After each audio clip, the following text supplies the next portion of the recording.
You're on a cruise to the Caribbean. You spent several days lounging around and having fun in the sun, when suddenly, wham! The cruise ship has hit a shoal and is sinking fast. All the life jackets are quickly taken by the other passengers, so you look around frantically to find something that will be able to save you. Finally, you see something that you believe will be able to effect your salvation from this sinking ship. You walk over and pick it up.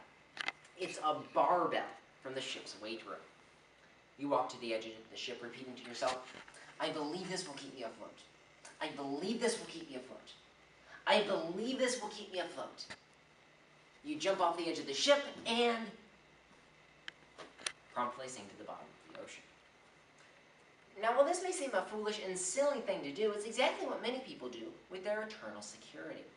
Instead of taking the life preserver, Jesus, they take a barbell instead. They sincerely believe that they can just get to heaven however they want, that it really doesn't matter what they believe. But, as Oscar Wilde once said, a little sincerity is a dangerous thing, and a great deal of it is absolutely fatal. The topic I have chosen today is the question, isn't it narrow-minded to believe that there's only one way to heaven? I'm going to be answering this question through a series of 3 points. First, that sincerity is not a test of truth. Second, that the Bible teaches that there's only one way to heaven. And finally, that we must sincerely believe biblical truth. Let's jump right into my first point, which is that sincerity is not a test of truth.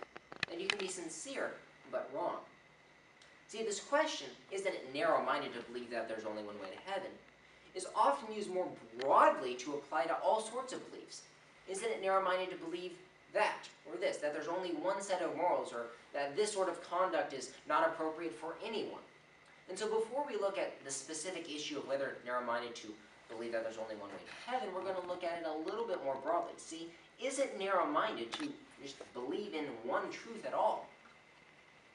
Well, history is filled with examples of sincerely held beliefs that turned out to be wrong.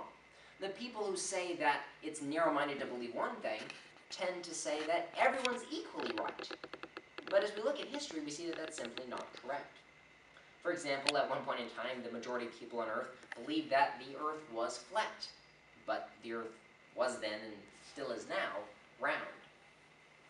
Or for decades, people believed that maggots spontaneously generated from rotting meat. Now, regardless of how much we talk about how saying that maggots don't come from rotting meat is narrow-minded, that maybe for someone it works. Well, maggots don't come from rotting meat, and this was disproved by Louis Pasteur, this scientific law of spontaneous generation.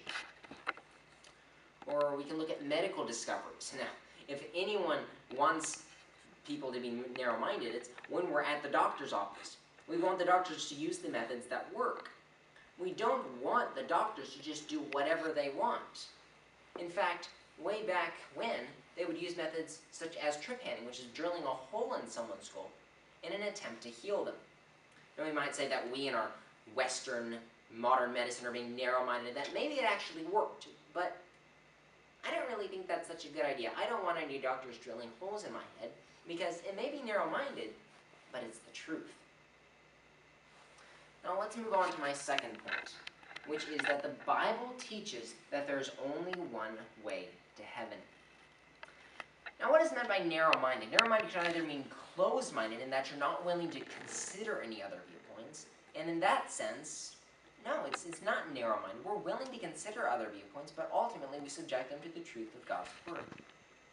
What I really think others mean when they call Christians narrow-minded is they simply mean that we're standing firm on biblical grounds, and they don't like that very much. But the Bible clearly teaches that there is only one way to heaven. Jesus says in John 14:6, I am the way, the truth, and the life. No one comes to the Father but by me. That's pretty narrow. Or the way to life. Jesus says that wide is the way to destruction, but narrow is the way to life, and few those are that find it. The way to life is narrow. Yes, we are being narrow-minded in a sense because we are on the narrow way.